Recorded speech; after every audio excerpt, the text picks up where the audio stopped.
Both Beneath a Sunny Sky by Lewis Carroll.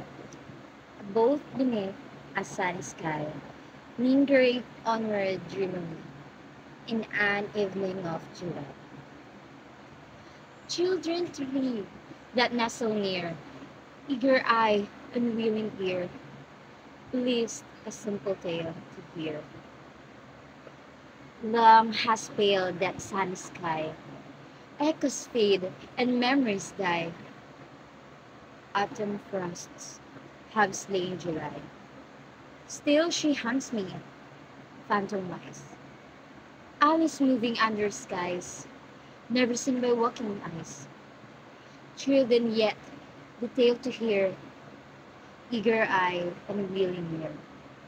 Loving me, she'll nestle me. In a wonderland they lie, dreaming as the day goes by, dreaming as the summers die,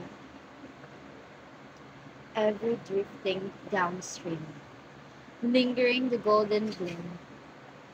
Life, what is it but a dream?